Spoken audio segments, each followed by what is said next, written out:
Guys, welcome to part 2 of accounting for partnership firm. ठीक है, तो आज की हम लोग वीडियो में पढ़ेंगे कि what is capital account, capital account क्या होता है, फिक्स्ड कैपिटल और फ्लक्चुएटिंग कैपिटल्स क्या होते हैं, एंड कैपिटल अकाउंट के ये दो टाइप से, that is fixed and fluctuating. ठीक है, एंड देन हम लोग पढ़ेंगे कि what is charge against profit and appropriation to profits. ठीक है, तो कल हमने देख लिया था ना कि पीएल एप्रोप्रिएशन अकाउंट कैसे बनता है और कौन से आइटम्स पीएल एप्रोप्रिएशन अकाउंट में जाते हैं। तो आज आपका कॉन्सेप्ट वीडियो 2 है। ठीक है, सो ये वाला पार्ट में तुम्हारा कॉन्सेप्ट क्लियर हो जाएगा ना, इसके बाद फाइनली हम लोग क्वेश्चंस नेक्स्ट पार्ट से सॉल्व कर सकते हैं। तो आज के वीडियो में जो सबसे पहला चीज हम लोग पढ़ने वाले हैं दैट इज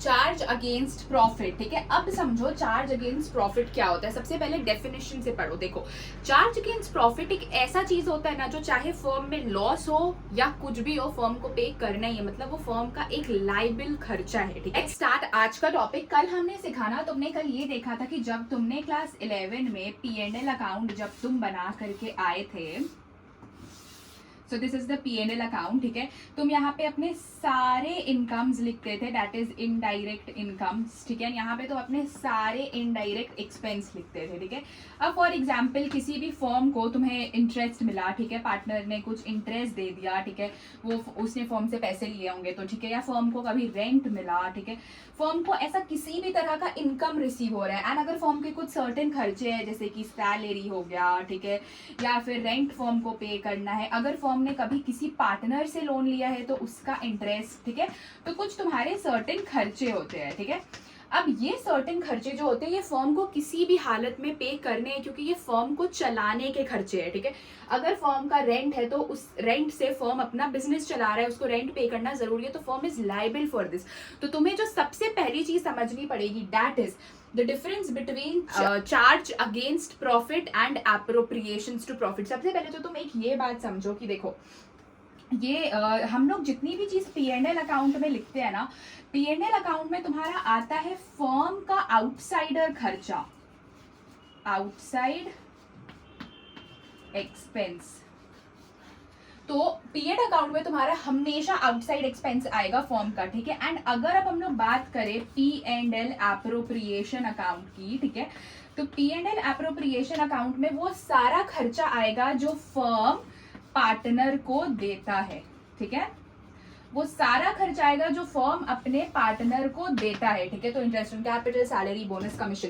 तो अपने दिमाग में सबसे पहले ये क्लियर कर लो कि P&L अकाउंट में सारे आउटसाइड खर्चे आते हैं। रेंट, फर्म ने किसी से लोन लिया है, ठीक है, तो फर्म को उस पर इंटरेस्ट पे करना है, रेंट हो गया, advertisement expense, carriage inwards, carriage outwards, ये सारा चीज फर्म का बाहर का खर्चा है। जो फर्म के खर्चे है ना, जो फर्म को पार्टनर को देना होता है, वो हम लोग लिखते हैं P&L एप्रोप्रिएशन अकाउंट में। ठीक है, तो सबसे पहले अपने दिमाग में तुम्हें ये बिठा लेना है। अब समझो कि ना what is charge against profit. ठीक है, अब देखो रेंट हो गया, ठीक है, रेंट के बाद कल मैंने तुम्हें बताया था ना मैनेजर की कमीशन, मैनेजर्स कमीशन, रेंट हो गया, मैनेजर का कमीशन हो गया, ये सारा चीज तुम्हारा आता है चार्ज अगेंस्ट प्रॉफिट। ठीक है, रेंट हो गया, इंटरेस्ट, कभी फर्म को इंटरेस्ट पे करना है, मैनेजर का कमीशन हो गया, ये सारा तुम्हारा आता है चार्ज अगेंस्ट प्रॉफिट। मतलब चाहे फर्म को नुकसान क्यों नहीं हो, ये सारा चीज फर्म को देना है, मतलब भले प्रॉफिट हो या नहीं हो, this is charge against profit, and ये तुम्हें हमेशा फर्म को पे करनी है। ठीक है, now what comes thing here ना, कि अब देखो मैंने तुम्हें कल भी बताया था कि ये सारे आइटम्स हमेशा तुम्हारे P&L अकाउंट में आएंगे। ठीक है, अब तुम्हारा यहाँ पे कोई भी खर्चा आया, ठीक है, इसके बाद यहाँ पे तुम्हारा आ गया net profit.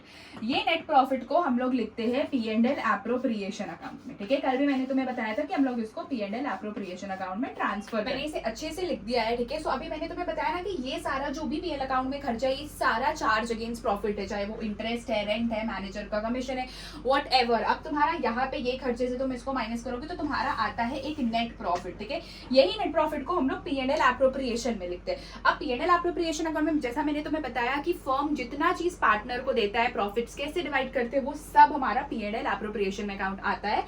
And P&L account में सिर्फ वही आता है जो फर्म के आउटसाइड वाले खर्चे। तो बताओ, फर्म के लिए कल मैंने तुम्हें बताया था ना कि यहाँ पे एक प्रॉफिट भी आता है फर्म के लिए, क्या एक इनकम है, तो that is interest on drawings, ठीक है। तो कुछ पार्टनर का सर्टेन इंटरेस्ट ऑन ड्रॉइंग्स भी होगा XYZ का, ठीक है। फिर तुम्हारा इधर IOC आ जाता है, सैलरी, बोनस, कमीशन, तुम्हारा रिजर्व भी आ जाता है, ठीक है। तुम्हारे सर्टेन चीज आ जाते हैं P&L एप्रोप्रिएशन अकाउंट में, ठीक है।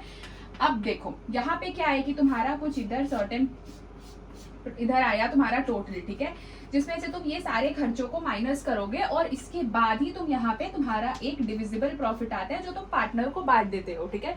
नाउ अब मैं तुम्हें एक बात बताती हूँ, ये क्या हमने बनाया है P&L एप्रोप्रिएशन अकाउंट। यहाँ पे जब कभी प्रॉफिट होगा तभी ये सारी चीज दी जाएगी, ठीक है। यहाँ पे क्या है, जब तुम सारा चीज कर लोगे तभी तो तुमको पता चलेगा ना कि भाई प्रॉफिट है या लॉस है, ठीक है। तो ये तो तुम्हारी चार्ज अगेंस्ट प्रॉफिट है, चाहे कुछ भी हो जाए तुम्हें ये चीज देने ही देने हैं, ठीक है। Now comes P&L appropriation account. अब जब यहाँ पे कभी लॉस होगा, ठीक है, तो तुम ये लॉस कैसे दोगे, ना ही पार्टनर को सैलरी जाएगा, ना ही बोनस जाएगा, ना ही कमीशन जाएगा, ठीक है। सो ये तुम्हारा डिफरेंस होता है charge against profit and appropriation to profits में। कि चार्ज अगेंस्ट प्रॉफिट वो चीज है कि भले नुकसान क्यों नहीं हो, हमको पार्टनर को हमको रेंट देना है, हमको इंटरेस्ट पे करना है, क्योंकि वो हमारे आउटसाइड खर्चे है। लेकिन P&L एप्रोप्रिएशन अकाउंट में कभी भी लॉस आ गया तो तुम्हें सैलरी, बोनस, कमीशन, इंटरेस्ट और कैपिटल ये सब कभी भी नहीं दिलाएगा, क्योंकि जब प्रॉफिट होता है तभी हम लोग ये सारी चीज देते हैं। इसी के लिए हम लोग P&L एप्रोप्रिएशन अकाउंट बनाते हैं। मैंने तुम्हें कल भी समझाया था कि this is the thing to make कि ये प्रॉफिट्स को कैसे पार्टनर्स में डिवाइड करे, ठीक है। The division of profit is what we make P&L appropriation account, ठीक है।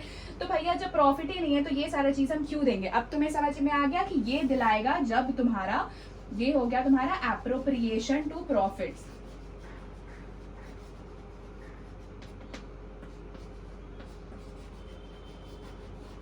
कि जब प्रॉफिट होगा हम लोग तभी ये सारा चीज देंगे, ठीक है। अब गाइस इसमें ना कुछ सर्टेन केसेस भी होते हैं जो मैं आपको जब हम लोग क्वेश्चन सॉल्व करेंगे ना नेक्स्ट पार्ट से तब समझाऊंगी। बहुत बार ये दिया रहेगा ना कि पार्टनर को कैसे भी हमें इंटरेस्ट ऑन कैपिटल देना है and take it as a charge, ठीक है। तो जब भी कभी क्वेश्चन में लिख देना कि हमको उसको एज चार्ज अगेंस्ट प्रॉफिट मांगना है, तो भले हमें लॉस क्यों ना हो रहा हो, लॉस हमेशा हम लोग इस तरफ दिखाएंगे, ठीक है। यहाँ पे हमेशा प्रॉफिट आता है और लॉस हमेशा हम लोग डेबिट साइड यहाँ पे दिखाएंगे, ठीक है। तो कभी भी लॉस आएगा तो तुम लिखोगे टू नेट लॉस, ठीक है।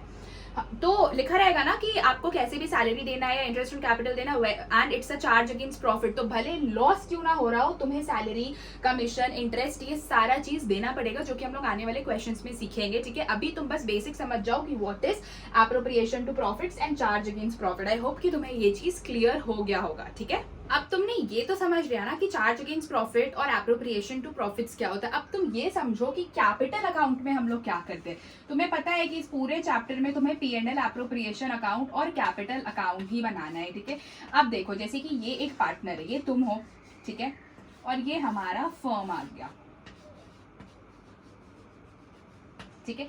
तुमने फर्म को कुछ पैसा दिया है बिजनेस स्टार्ट करने के लिए, ठीक है। कैपिटल इसको हम लोग बोलते हैं। तुमने कैपिटल लगाया है, ओके। तुम कैपिटल लगाओ तो अब तुम बोलोगे ना कि भाई मैंने कैपिटल लगाई है तो मुझे इसमें कुछ इंटरेस्ट भी तो फर्म को देना चाहिए ना। तुम अपना मांगोगे ब्याज, ठीक है। तुम यहाँ पे अपना इंटरेस्ट मांग रहे हो, तो this is what we called as interest on capital, जो मैंने तुम्हें कल भी सिखाया था, ठीक है।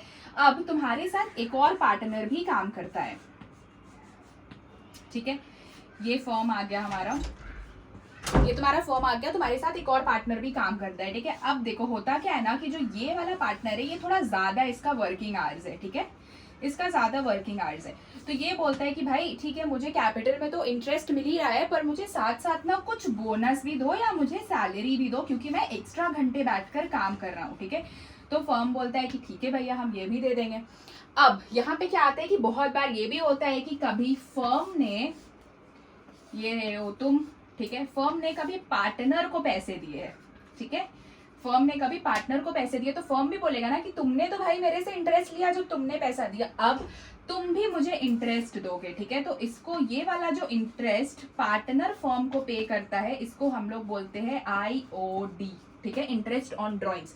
अब देखो ये सारा चीज तो तुम समझ गए कि IOC IOD क्या होता है, मैंने तुम्हें कल भी समझाया था, पर आज भी क्योंकि हम लोग कैपिटल अकाउंट समझेंगे तो ये समझना जरूरी है अगर तुमने कल की वीडियो नहीं देखी तो। Now what do we see here is कि देखो ये सारा चीज तो हम लोगों को पता चल रहा है कि सैलरी मिलेगा इस पार्टनर को जो ज्यादा देर बैठ रहा है, इसको आईओसी मिलेगा, इसको आईओडी मिलेगा, लेकिन ये हम अच्छे से कैसे दिखाएंगे, हम क्या ऐसा करेंगे कि ये चीज बहुत हमें अच्छे से दिखे कि हाँ भाई इस पार्टनर को इतना मिल रहा है, इस पार्टनर को इतना मिल रहा है, इधर ये क्रेडिट हो रहा है तो ये डेबिट हो रहा है, डबल एंट्री सिस्टम पढ़े हो ना, इधर क्रेडिट तो उधर डेबिट, ठीक है, this is what is capital account, ठीक है। तो अब हम लोग समझेंगे कि ये जो पैसा इतना सारा चीज पार्टनर को मिलता है, ये हम लोग पार्टनर के कैपिटल अकाउंट में कैसे इसको रिफ्लेक्ट करेंगे कि कब पार्टनर को पैसा दिया जा रहा है और कब पार्टनर से पैसे लिया जा रहा है। अब सपोज एक फर्म है, ठीक है, ये तुम्हारा पर्टिकुलर्स हो गया, एक्स और वाई दो पार्टनर है, ये वापस पर्टिकुलर एक्स और वाई, ठीक है। हमेशा जो भी तुम्हारा कैपिटल बैलेंस हो, मतलब तुमने फर्म में जितना भी पैसा लगाया है तुम हमेशा उसको यहाँ पे लिखोगे बाय बैलेंस, ठीक है। तुम्हें क्वेश्चन में यूजुअली ये बैलेंस दिया रहेगा, ठीक है, तो तुम्हें यहाँ पे अपनी सिंपल बैलेंस लिख लेनी है कि एक्स ने कितना कैपिटल लगाया और वाई ने कितना कैपिटल लगाया। अब हो सकता है कि फर्म में बीच में कुछ पैसे कम हो गए हो तो तुमने कुछ एडिशनल कैपिटल भी इंट्रोड्यूस किया होगा, तो एडिशनल कैपिटल भी हम लोग कैपिटल अकाउंट में लिखते हैं। अब एडिशनल कैपिटल के लिए तुम कौन सा वर्ड यूज करोगे, हमेशा जब भी तुम फर्म में पैसे इन्वेस्ट कर रहे हो तो तुमको लिखना है बाय बैंक, क्योंकि तुम पैसे लगा रहे हो, ठीक है, तो you will always say by bank, ठीक है, जो भी पैसे लगा रहे हो यहाँ पे लिख लिए, ठीक है। अब देखो हो सकता है कि कभी तुम्हारे पास पैसे की कोई कमी हो गई तो तुमको पैसे निकालने भी पड़ रहे हैं, तो उसको क्या लिखोगे, आई होप तुम्हारे दिमाग में ड्राइंग्स आ रहा होगा, पर ड्राइंग्स नहीं होता है, ड्राइंग्स हमेशा प्रॉफिट से निकालते हैं, यहाँ पे प्रॉफिट नहीं है, तुम बस अपने नुकसान के लिए कुछ पैसा निकाल ले रहे हो, तो यहाँ पे इसका अपोजिट आ जाएगा टू बैंक। सपोज वाई ने कोई पैसे निकाले थे, ठीक है, ये तो बेसिक चीज है कि पहले हम लोग ओपनिंग कैपिटल लिख लिया, ये आता है तुम्हारा ओपनिंग कैपिटल, ठीक है, और ये तुमने एडिशनल पैसे लगाए, ये तुमने निकाल लिए, ठीक है। अब ऐसा और भी बहुत सारी चीज, गाइस तुम्हें एक चीज पता है ना, लाइक मैं तुम्हें बता देती हूँ, तुम्हें ये वाला रूल आता है CLEAR, ठीक है। देखो ये हमेशा डेबिट होता है, this side is always debit and this is always credit, इतना तो जानते ही होगे, ठीक है, क्लियर। देखो C for capital, L for liability, E for expense, A for asset and R for revenue, ये क्लियर रूल समझो। देखो गाइस जैसे कि जो तुम्हारा ये दोनों है ना C, E और A, ठीक है, E और A का नेचर हमेशा तुम्हारा डेबिट में बढ़ता है और क्रेडिट में कम होता है, और जो तुम्हारा ये तीन है ना that is C, L and R, ये हमेशा तुम्हारे क्रेडिट में बढ़ेंगे और डेबिट में कम होंगे, ठीक है। तो ये देखो कैपिटल अकाउंट हमेशा जो भी पार्टनर को मिलेगा वो हमेशा तुम्हारा इधर दिखाएगा, कैपिटल देखो हमेशा क्रेडिट में बढ़ेगा, तुम एडिशनल पैसा ला रहे हो बढ़ रहा है, वही तुम पैसा निकाल रहे हो घट रहा है, सो क्रेडिट हमेशा कैपिटल अकाउंट क्रेडिट बढ़ेगा डेबिट घटेगा, ठीक है। अब देखो P&L एप्रोप्रिएशन अकाउंट के साइड में हम लोग जो भी डेबिट में लिखे थे, क्या क्या लिखे थे थोड़ा याद करना, interest on capital, salary, bonus, commission, reserve, ठीक है, ये सारा चीज लिखे थे, तो वो सारा चीज तुम्हारा क्रेडिट में आएगा, उधर डेबिट हो रहा है तो इधर क्रेडिट होगा, ठीक है। देखो फर्म के लिए जो खर्चा है ना वो पार्टनर के लिए फायदा है, फर्म को सैलरी देना पड़ रहा है, बोनस देना पड़ रहा है, इंटरेस्ट देना पड़ रहा है, तो ये फर्म के लिए एक खर्चा है, और डबल एंट्री सिस्टम में वो पार्टनर के लिए फायदा हो जाता है, तो हम लोग पार्टनर में क्रेडिट में लिख देंगे। तो देखो तुम्हारा बाय इंटरेस्ट ऑन कैपिटल इधर आ जाएगा, बाय सैलरी, बोनस, कमीशन, सारा चीज तुम्हारा इधर आ जाएगा, एवरीथिंग। वहां तुम्हें याद होगा कि एक रिजर्व भी था, ठीक है, रिजर्व हम लोग पार्टनर कैपिटल अकाउंट में नहीं लिखते हैं कि क्योंकि वो एक सर्टेन प्रोविजन होता है रिजर्व का, जो कंपनीज या फर्म साइड रख लेती है, तो वो कभी भी तुम्हारा इधर पार्टनर्स कैपिटल अकाउंट में नहीं आएगा। Make a note and right it in your copies, ठीक है। तो ये सारा चीज जो भी पार्टनर को मिलेगा वो हम लोग पार्टनर के क्रेडिट साइड में लिख देंगे, whether interest, whether salary, bonus, commission, चाहे कुछ भी हो। अब पार्टनर को जो पे करनी पड़ती है, ठीक है, जैसे कि इंटरेस्ट ऑन ड्रॉइंग्स, ठीक है, पार्टनर ने फर्म से कुछ पैसा लिया है, तो देखो ये उस टाइम उधर था ना, क्रेडिट साइड था, क्योंकि फर्म के लिए ये इनकम था, पर अभी क्योंकि हम लोग पार्टनर्स कैपिटल अकाउंट बना रहे हैं तो इंटरेस्ट ऑन ड्रॉइंग्स पार्टनर की जेब से जाती है, पार्टनर के लिए वो एक खर्चा है, इसीलिए हम लोग उसको डेबिट साइड लिखेंगे, ठीक है, उधर क्रेडिट तो इधर डेबिट, हमेशा डबल एंट्री सिस्टम याद रखना, ओके। नाउ अब देखो कि होता क्या, इंटरेस्ट ऑन ड्राइंग्स हो गया। अब बहुत बार क्या करते हो ना कि तुम लोग बस इंटरेस्ट ऑन ड्राइंग्स लिखकर भूल जाते हो, नहीं, क्वेश्चन में तुम्हें बहुत बार सिर्फ ड्राइंग्स भी दी होती है, ठीक है, तो तुम्हें ये ड्राइंग्स भी नहीं भूलना है, ये ड्राइंग्स को भी तुम्हें मेंशन करना है, जो भी सर्टेन ड्राइंग्स तुम्हें क्वेश्चन में दी हुई होगी, ठीक है। और यहाँ पे जो तुम आईओडी निकालोगे, अब आईओडी और आईओसी कैसे निकलता है ये हम लोग नेक्स्ट क्लास में जानेंगे, क्योंकि पहले तुम्हें ये सर्टेन चीज जानना जरूरी है जो कि तुम्हारा कंसेप्ट है। नेक्स्ट क्लास से सिर्फ प्रैक्टिकल क्वेश्चन सॉल्व करेंगे, क्योंकि अब तुम्हें बस क्वेश्चन सॉल्व करने हैं, बाकी सारे कॉन्सेप्ट तुम जान चुके हो। तो आईओडी कैसे निकलता है, interest on capital, interest on drawings, ये सारा हम लोग नेक्स्ट पार्ट में सीखेंगे। तो ये बनकर तैयार होता है तुम्हारा कैपिटल अकाउंट। इधर जैसे कि तुम टोटल करोगे, इधर तुम्हारा जो भी सर्टेन टोटल आया, ठीक है, उधर से तुम ये सारे खर्चे को माइनस कर लोगे, ठीक है। तो तुम्हारा यहाँ पे जो भी इधर टोटल, तो यही वाला सेम टोटल लिखोगे, इधर से तुम ये सबको माइनस करके तुम्हारा यहाँ पे एक कुछ सर्टेन अमाउंट आएगा, ठीक है। ये तुम्हारा होता है टू बैलेंस CD, मतलब ये तुम्हारा बैलेंस कैरिड डाउन हो गया। ये था तुम्हारा capital account. Now this is what your capital account, इसको हम लोग बोलते हैं फ्लक्चुएटिंग कैपिटल। फ्लक्चुएटिंग, ये तुम्हारा फ्लक्चुएटिंग कैपिटल अकाउंट है, ठीक है। इस फ्लक्चुएटिंग में तुम्हारा सिर्फ और सिर्फ एक कैपिटल अकाउंट बनता है, लेकिन इसका ही छोटा भाई होता है एक फिक्स्ड कैपिटल अकाउंट, ठीक है, जिसमें तुम्हें एक और अकाउंट बनाना पड़ता है, दैट इज करेंट अकाउंट, ठीक है। अब देखो करेंट अकाउंट का फंडा क्या है वो समझो। बहुत से ऐसे भी पार्टनर होते हैं ना जो ये बोलते हैं ना कि भाई हमको सब कुछ एक ही अकाउंट में नहीं चाहिए। इस अकाउंट में क्या है कि यहाँ पे तुम्हारा ओपनिंग बैलेंस भी दिख रहा है, बीच में तुमने कुछ पैसे एडिशनल लगाए वो भी दिख रहा है, कुछ पैसे निकाले वो भी दिख रहा है, तुम्हें जो जो चीज मिल रहा है वो भी दिख रहा है, interest on capital, salary, bonus, commission. इधर तुम्हारे अगर कुछ खर्चे जैसे कि तुमने इंटरेस्ट ऑन ड्रॉइंग्स दिया है, तुम्हारे through out the year profit में से कुछ ड्रॉइंग से, तो सारा चीज एक अकाउंट में दिख रहा है। बहुत सारे पार्टनर को ये नहीं पसंद आता है, उनके लिए क्या है ना कि भाई उनको दो अलग अकाउंट चाहिए। कि मतलब देखो जब फिक्स्ड कैपिटल तुम्हें कभी भी क्वेश्चन में बोले तब तुम्हें क्या करना है। अब फिक्स्ड कैपिटल अकाउंट का फंडा समझो, फिक्स्ड, ठीक है। यहां पे क्या होगा कि तुम्हें सबसे पहले तो एक कैपिटल अकाउंट बनाना पड़ेगा, ठीक है, और तुम्हें अलग से एक करेंट अकाउंट भी बनाना पड़ेगा, ठीक है। अब देखो होता क्या है, ये आ गया तुम्हारा कैपिटल अकाउंट, ठीक है। यहाँ पे तुम्हें कुछ नहीं लिखना है, तुम्हें बस जो भी क्वेश्चन में ओपनिंग बैलेंस दिया रहेगा तुम्हें वो लिखना है बाय बैलेंस CD। देखो सबसे पहले तुम्हें लिखना है बाय बैलेंस CD जो भी तुम्हारा क्वेश्चन में बैलेंस दिया रहेगा, ठीक है। क्योंकि यहाँ पे ना कैपिटल अकाउंट में फिक्स्ड के केस में तुम्हें सिर्फ दिखाना है कि कैपिटल में पैसा एडिशनल आ रहा है या पैसा विड्रॉ कर रहे हैं। तो सबसे पहले तो ओपनिंग कैपिटल लिखोगे, उसके बाद अगर कुछ एडिशनल पैसा लगाया है तो वो लिख लेना, ठीक है, ठीक है। एंड अगर तुमने कुछ पैसे अगर विड्रॉ किए हैं तो वो लिख लेना। रिमेंबर कैपिटल से निकाला हुआ पैसा, हमेशा याद रखना कैपिटल से निकाला हुआ पैसा, ड्रॉइंग्स नहीं, ठीक है। तो यहाँ पे तुम लिख लोगे, बस कैपिटल अकाउंट तुमको इतना में बंद कर देना है यहाँ पे टू बैलेंस CD लिखकर, दैट्स ऑल, ठीक है। अब करेंट अकाउंट में तुम्हारे ये सारे चीज यहाँ पर करेंट अकाउंट में आ जाएंगे। मतलब जब तुम यहाँ पे करेंट अकाउंट बनाओगे ना तो पार्टनर को जो भी मिल रहा है, whether IOC, salary, bonus, commission, ठीक है, जितना चीज पार्टनर को मिल रहा है या पार्टनर से लिया जा रहा है, जैसे कि 2 IOD, 2 ड्रॉइंग्स, ये सारा चीज तुम्हारा करंट अकाउंट में आएगा, ठीक है। एंड करंट अकाउंट का ना बहुत बार क्वेश्चन में बैलेंस भी दिया रहता है, तो तुम वो यहाँ टॉप में लिखोगे जो भी अगर बैलेंस दिया रहेगा by balance if given in the question, ठीक है, इफ गिवन। तो इफ गिवन अगर ये क्वेश्चन में दिया रहेगा तो ही तुम बैलेंस लिखोगे, नहीं तो जितना चीज बस पार्टनर को मिल रहा है वो इधर आ जाएगा और पार्टनर से जो लिया जा रहा है वो इधर आ जाएगा। आई होप तुम फ्लक्चुएटिंग और फिक्स्ड कैपिटल का डिफरेंस जान गए होगे। Now this was all for today's video. आज तुम्हें घर जाकर यही रिवाइज करना है जो मैंने तुम्हें पढ़ाया है। सबसे पहला charge against profit and appropriation to profits and ये कैपिटल और करंट अकाउंट का डिफरेंस, ठीक है, कि फ्लक्चुएटिंग में हम लोग सिर्फ कैपिटल अकाउंट बनाएंगे और सारा चीज यहाँ पे तुम्हारा एक ही लेजर में होगा एंड यहाँ पे तुम्हारे एक अलग से कैपिटल बनेगा और एक अलग से करंट बनेगा in case of fixed Capitals.